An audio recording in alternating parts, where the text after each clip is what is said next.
All right, so today we're diving deep into linguistics. Okay. You're interested in Noam Chomsky's Minimalist Program. Right. And we've got excerpts from a book on that very topic. It's this fascinating theory, Yeah. trying to simplify how we understand language structure. Basically, we're on a mission to decode the secrets of language. How does that sound?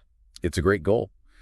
The Minimalist Program, or MP for short, aims to break down language into its most fundamental building blocks and rules. It's kind of like searching for the elegant code, underlying the complexity of human communication. I like that, searching for the code. But before we go full-on hacker, remind me, where does this Minimalist Program fit into the bigger picture of linguistics? Well, the Minimalist Program is part of a larger field called generative grammar, which Chomsky has been developing for decades. It builds on his earlier ideas, like the extended standard theory and principles and parameters, but it takes things a step further. Okay, so it's like the next generation of generative grammar. But what exactly is it trying to minimize? Imagine this. We humans use language for a ton of things: communication, thought, art. But the MP zeroes in on the core system of language itself. It's like stripping away all the extras to find the engine that makes language tick, the computational system. That allows us to combine words and phrases into meaningful sentences. So less about poetry slams, more about the nuts and bolts of how sentences work. Exactly. The MP argues that this core system is much simpler than we might think. It's all about optimizing language for what Chomsky calls interface level. Interface levels. Now, those sound a bit technical. They are, but the idea itself isn't too complicated. Think of it like this. There are two main interfaces: the phonetic form, or PF, which deals with the sounds of language, and the logical form, or LF, which is all about meaning. PF is how we physically produce and hear language, while LF is how we understand its meaning in our mind. Okay, I'm starting to get it. So PF is like the spoken word, and LF is the thought behind it. That's a good way to think about it. Now, the Minimalist Program says that language is structured in a way that's optimal for these two interfaces. It's constantly trying to minimize any unnecessary steps or structures that don't contribute directly to sound or meaning. Interesting. It's like language is trying to be as efficient as possible, only keeping what's absolutely necessary.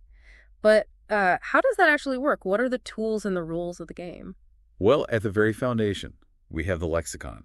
Think of it as our mental dictionary.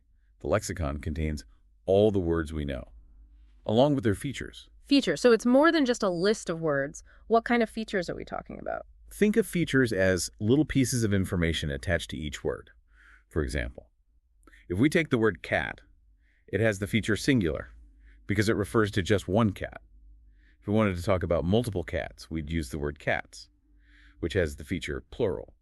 Okay, so features are like tags that give us more information about the word. Exactly. And the MP argues that these features are crucial for how we build sentences. To do this, we have two basic operations. First, we have merge, which is how we combine words and phrases based on their features. Imagine you have the words the and cat.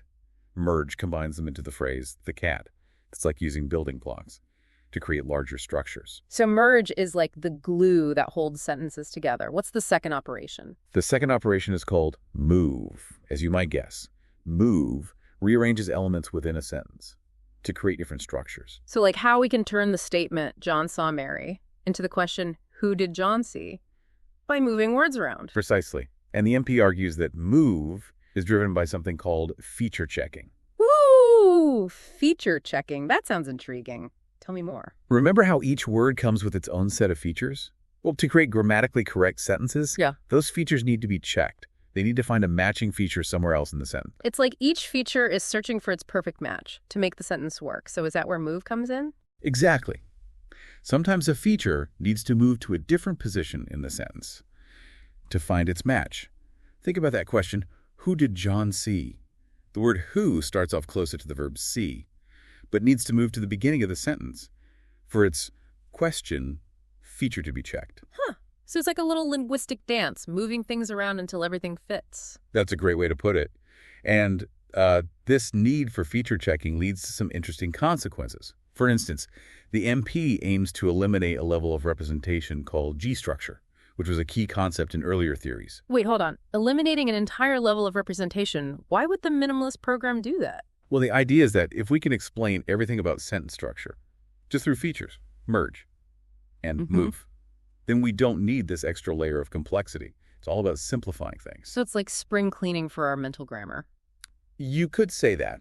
However, this has sparked debate about the role of purely syntactic structures, things that might not be directly related to features and their checking. Ah, so some linguists aren't so keen on throwing out destructure. That's right. And that's what makes the minimalist program so captivating. It's constantly pushing the boundaries of how we understand the fundamental principles of language. So we're talking about simplifying things, but does the minimalist program actually help us understand how languages work in the real world?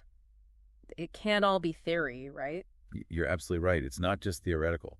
The minimalist program aims to explain real-world grammatical phenomena, and it does so in a surprisingly elegant way. Okay, I'm all ears. Give me an example. Let's take word order variation. You know how English typically follows a subject-verb-object order? Like, the cat chased the mouse. Yeah, that's how I usually arrange my thoughts, at least. Well, other languages like French sometimes switch things up a bit. They might use a subject-auxiliary-verb-object order, like le chat a chassé la souris. Right. I've always been curious about how languages can have such different word orders. What's the minimalist program's take on that? The MP suggests these differences come down to how languages handle feature checking. In English, the verb often needs to move to a different position to have its tense features checked. But in French, those features can be checked without needing to move the verb around as much. So it's like English verbs are a bit more, shall we say, high maintenance. They need to move around to get what they need. That's a fun way to think about it. Another interesting example is how the MP handles those little words we call expletives. You know, like there, in the sentence, there is a book on the table. Oh, yeah. Those words always seemed a bit mysterious. They're there, but they don't seem to do much. Traditional grammar struggled to explain expletives, but the minimalist program offers a pretty neat solution. It suggests that expletives act as placeholders, satisfying the requirement for a subject in a sentence, even when there isn't a real subject doing anything. So like the sentence has an empty slot for a subject and we just stick there and to fill the void. Exactly, and the MP proposes that these expletives might actually get attached to their related phrases at the level of logical form, streamlining the sentence structure. That makes a lot more sense than I thought. So feature checking is this driving force behind all sorts of interesting grammatical quirks, but it seems like the minimalist program goes even further. Didn't you say something about eliminating those classic phrase structure rules? Yes, the MP aims to do away with those traditional rules about how to combine different parts of speech, like nouns, verbs, adjectives, and so on. Oh, hold on. If we ditch those rules, how do we know how to build sentences at all? What's left? That's where things get really minimal.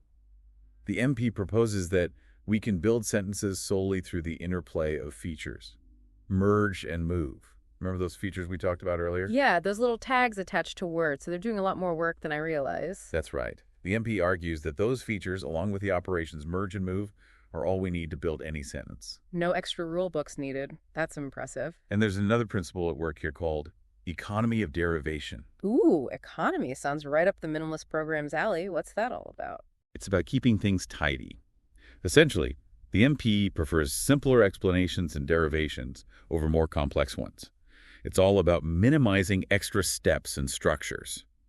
This ties back to the idea of getting rid of destructure, too. So it's like the minimalist program is all about finding the most efficient way to build a sentence, no wasted effort. Exactly. And there's this other mind-bending detail called the copy theory of movement. You ready for this? Hit me with it. I'm starting to enjoy these twists and turns. What's this copy theory all about? Okay, so remember how move involves moving elements around in a sentence? Well, the copy theory proposes that when something is moved, it actually leaves a copy of itself behind in its original spot. Wait, a copy. So there's the original element and a copy in its old spot. That seems a bit redundant, doesn't it? It might seem that way, Yeah. but there's a method to the madness. These copies aren't pronounced when we speak. They're just part of the underlying structure of the sentence. Okay, so they're like silent partners in the sentence. That's a great way to think about it. And these copies help to explain how we interpret sentences, especially when it comes to things like figuring out what pronouns refer to. Can you give me an example of how that works? Of course. Imagine the sentence. The dog that chased the cat was tired. Because the dog moved to the front of the relative clause that chased the cat, it leaves a copy behind. That copy helps us understand that the pronoun that refers back to the dog. I see. It's like leaving a trail of breadcrumbs so we don't get lost in the sentence. Precisely, and this all ties back to the minimalist program's goal of minimizing additions to the structure. It's about keeping things as efficient and streamlined as possible. So even in movement, the Minimalist program is all about minimizing, streamlining, and basically keeping things tidy. But I have to ask, does this approach explain everything about how language works? Well, that's a great question, and it leads us to some of the ongoing debates and challenges within the Minimalist program. Even with all these simplifications, there are still some puzzles to be solved. So even with this drive for simplicity, the Minimalist program still has some unanswered questions.